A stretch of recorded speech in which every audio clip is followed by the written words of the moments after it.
Енді совет кезеңінде туғандарға бөлек құжат берілеме? Я родилась в СССР, хорошо? Майдандағы қазақтар Путин үшін өлуге дайын ба? Уже, оказывается, это не вот так, как мне сказали. Митхун Чакрабортидің інілері Мәскеуді қалай басып алды?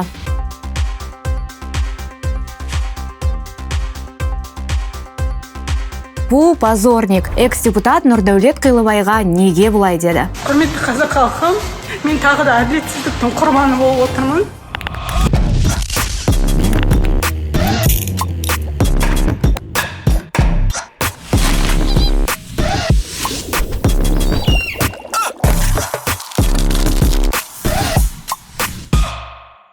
Баршаңызға сәлем, бұл Қазақ Айран және мен Айшолпан Керім. Аптада болған шулы жаңалықтарға шолу жасаймыз, ендеше бастайық. Елімізден Совет одағы кезінде туған ерекше адам табылды. Ерекше болатыны, ол әлі күнге дейін өзін кеңестік кезеңде жүргендей сезінеді. Әрі оны жасырмай ашық айтады. Егер бұл қалай деген сұрақ қойылса, беттен алып төске шабуға бар. Я родилась в СССР, хорошо? Я не должна разговаривать на вашем Страна языке, называется хорошо? Казахстан. Неважно. Вы обслуживающий персонал в ГУСТу. Вы обязаны знать казахский. Елена деген бұл ерке қыз Шымбұлақ тау-шаңғы курортындағы Густо мейрамханасының әкімшісі екен. Ал бейнет аспаны Бақчанов деген желі қолданушысы телефонына түсіріп алып әлеуметтік желіге салған. Бұл жағдай кез келген жерде емес, еліміздің имиджі қалыптасатын туристік аймақта болды. Мемлекеттік тілді қорлау бұл жеке пікірде ұсақ мәселе де емес. Мұндай жағдайға көз жұма қарауға болмайды дейді Бақчанов. Расында жұрт бұған көз жұма қараған жоқ. Желідегілер Еленаның ит терісін басына қаптады. Тіпті Совет одағында тумаған адамдардың да қазақшаны қалай игергеніне дәлел болатын видеолар жариялады. Мистер Еренсе, қай елден боласыз? Менің мемлекет екі аты бар, Голландия және Нидерландия. 6 жыл бұрын мен келдім. Менің мемлекет жаңбыр өте көп, көк болады, бірақ Шымкентте жаңбыр өте аз, үстік жер осы жер. Сосын Шымкентте адамдар өте мейірімді, қонақжай, қатты ұнады маған. Сонда Голландияда туған Еренсе мен Совет одағында өмірге келген Еленаның не айырмасы бар? Айырма түрі мен тілінде ғана емес, басты айырмашылық ниетінде. Өткен аптада ғана пиғылы бұзылып, қоғамдық көлікте қазақша сөйлейтін жолаушыға тіл тигізген тағы бір қызды заңгер Мейірман Шекеев жөнге салған еді.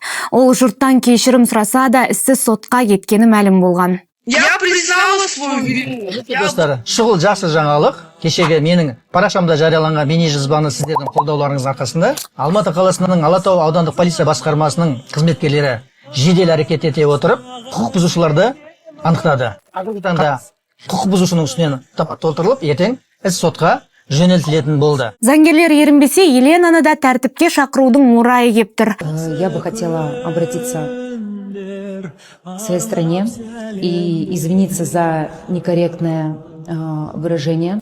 Уважаю СССР, хорошо? Я не должна разговаривать на вашем Страна называется... Я также являюсь гражданинкой Казахстана. И я извиняюсь перед своим народом за то, что на эмоциональном фоне выразилась, что я родилась в СССР, не хотела никак оскорбить, поэтому прошу меня извинить. Ал халық Густо мейрамханасына жаппай бойкот жариялады. Бұл да оңай соққы емес, себебі мейрамхана басшылығы Совет одағында туған әкімшіні жұмыстан босатқанын хабарлады. Ертең Еленаның орнына Ерболатты қоймаса да, Еренсе сияқты бір шетелдікті таңдауы мүмкін. Көп қорқытады, терең батырады деген осы. Еліңізді сүйсеңіз, тіліңізді қорғап жүріңіз. Қазақтар Путин үшін соғысып жүрме? Мұндай бір түрлі сұрақ Украинада тұтқынға түскен қазақ жігітінің оқиғасынан кейін күшейді. Әлеуметтік желіге тараған бейне жазбаға қарағанда, жат жерде қолға түскен қазақ жігіті қанға сап майданға еліміздің елордасы Астанадан аттанған көрінеді. Украина әскери қызметкері тұтқынның әйелімен бейне байланысқа шыққан. Вы понимали, что здесь он идет людей убивать? Конечно. Как можно надеяться на лучшее, если ваш муж идет убивать людей за деньги? Вы что, маньяки? Ну, мы не первые и не последние, я так понимаю. И, наверное, у всех один и тот же ответ. Ответьте, я не знаю. У всех разный ответ. Все надеются на лучшее.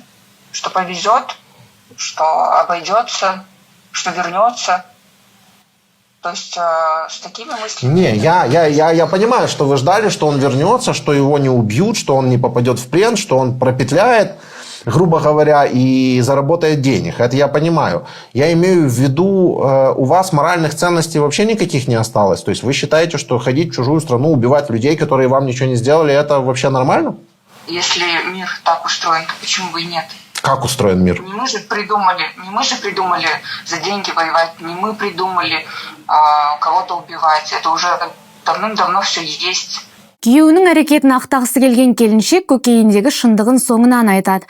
Бейнежазбаның астындағы мәтінге қарағанда 30 жастағы жігіт пен оның 28 жастағы әйелі баспанасының несиесін төлей алмаған. Ақырында пәтерін банк тартып алған көрінеді. Ең сұмдығы соғысқа барып ақша табу ерлі зайыптылардың ең соңғы мүмкіндігі болған. Не буду ничего скрывать, дошло до того, что действительно это был крайний шаг. И мы очень долго и серьезно обдумывали. Это не было спонтанным решением. И мы обговаривали, мы понимали абсолютно, я в своей стороне своим родителям, допустим, объясняла, тоже рассказывала, то есть это со всех сторон как бы были мысли, были разногласия, да, были какие-то, не знаю, там, слова поддержки, и также кто-то нас отговаривал, но я ему говорила тогда, чем так, как мы живем, лучше тогда вообще не жить. Өмірден түңілген адам өзге мемлекеттегі соғысқа бармайды. Демек, тәуекел деп ташыту арқылы мәселе шешпек болған ерлі зайыптының мақсаты жарты жолдан тоқтады. Ал жігіттің өзі не дейді? Это было обдуманное решение. Ты понимал, что у людей надо идти убивать. Все, ты прекрасно понимал. Нет, там же не то, что людей убивать. Там же, когда контракт подписывался, там же было оговорено так, что я буду служить типа в тылу. И, соответственно, мы такой, Ты можешь правду сказать? Хоть один раз? А я говорю правду. Ну, почему твоя жена говорит совсем другое? Ну, потому что это со временем, когда уже я стал ходить на БЗ, и нам это уже двоим было понятно, что, уже оказывается, это не вот так, как мне сказали, понимаете? Қазақ жігіті не десе де Украина әскерилері оның маңдайынан сыйпамайтыны анық. Ал бұл оқиға кімге қандай ой салу керек? Біздіңше құзырлы органдар ғана қимылдамай, үкімет те қарызға батқан халықтың шынайы жағдайына арнайы зерттеу жүргізгені дұрыс. Өйткені өз елінде еңбек етіп мемлекетке салық төлеу керек азаматтардың бөтен ел үшін соғысуы жақсылықтың нышаны емес.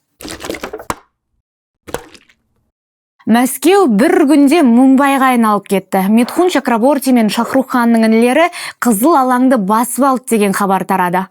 Бірақ Митхун мен Шахрухтікі кино болса, бұл жерде өмір. Қызыл алаңда ойнақ салған үндістандықтарға жергілікті тұрғындар таңданып жатыр.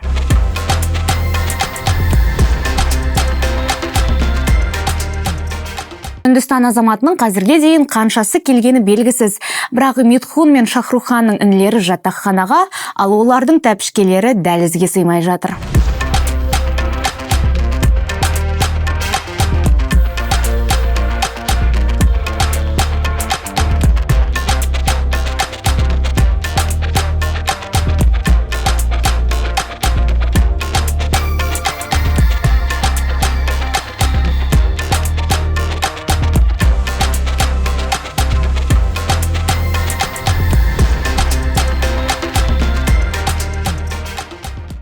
Ресей билігі күні кешеге дейін орталық Азиядан барған мигранттарды малша қайырғанды жақсы көрді. Күштік құрылымдары жиі рейд жүргізіп, өзбек, тәжік, қырғыз жігіттерін үнемі соққыға жығатын, ар-намысын қорлап маймылға да теңейтін. Сосын автобусқа тиеп, шекара асырып жіберетін, не болмаса қолына қару ұстатып соғысқа салатын.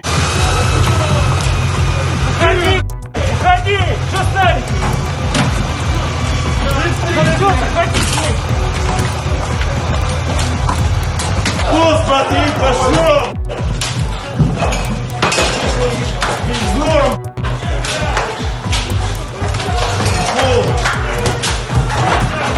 Пошел! Какой скоро!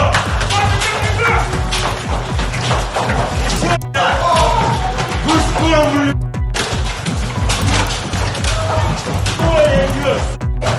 Ползи!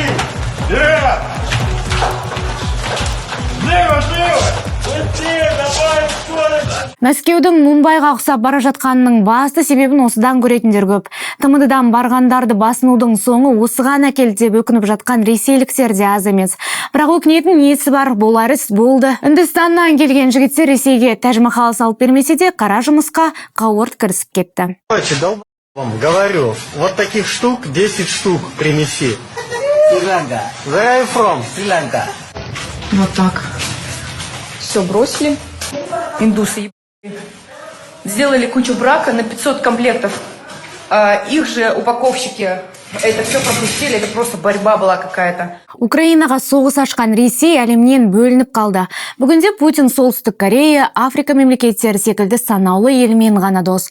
Соның бірі Үндістан. Бұл ел еңбек миграциясын валюталық кірістің негізгі көздерінің бірі санайды. Мәселен, 2024 жылы Үндістанға сырттан келген ақша аударымы $129 миллиард жеткен. Демек, екі мемлекеттің достығы ұзаққа созылатын сияқты. Өйткені соғыстың бір залалы Ресейдегі еркектің санын азайтып, жесір әйел санын көбейтті.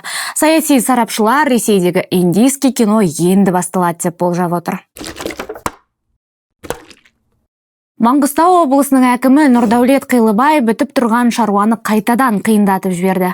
Өздеріңізге мәлім, облыстың экс-депутаты Ынташ Наурызова әкім баласын мойындамай жатыр деп дау көтерген. Ақырында генетикалық сараптаманың қорытындысына сүйенген сот әкімді алимент төлеуге міндеттеген еді.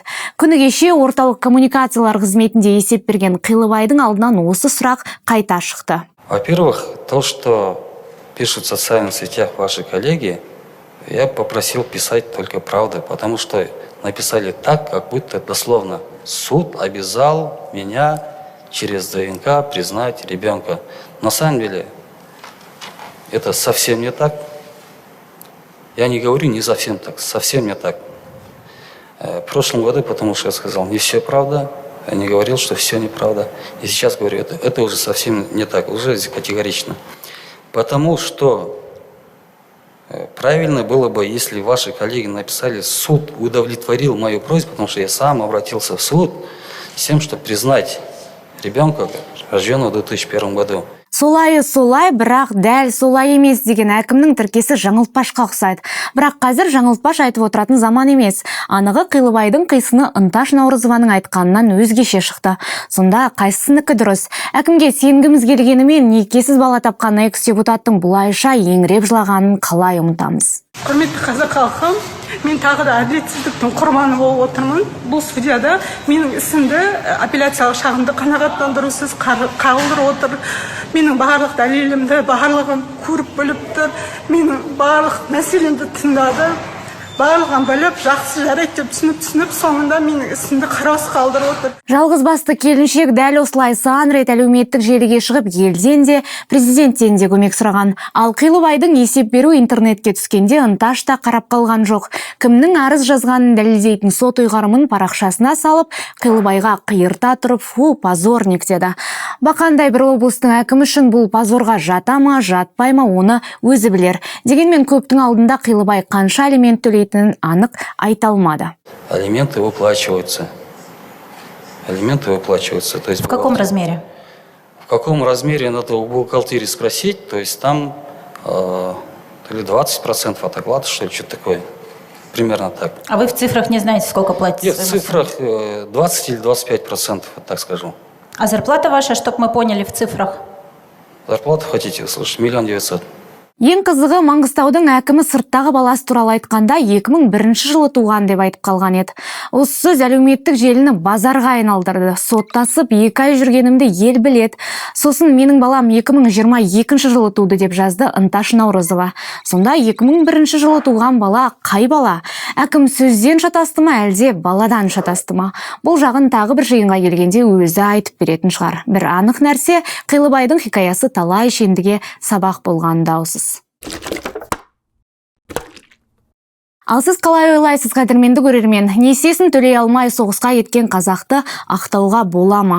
Видеоның астына комментарий жазып, пікір білдіріңіздер. Қазақ айранға жазылуды ұмытпаңыз. Естеріңізге сала кетейін, экрандағы Каспи QR арқылы немесе видеоның мазмұнындағы Каспи Patreon сілтемелері арқылы редакциямызға қолдау көрсетсеңіз болады. Оны істегендерге алғысымыз шексіз, бұл маңызды.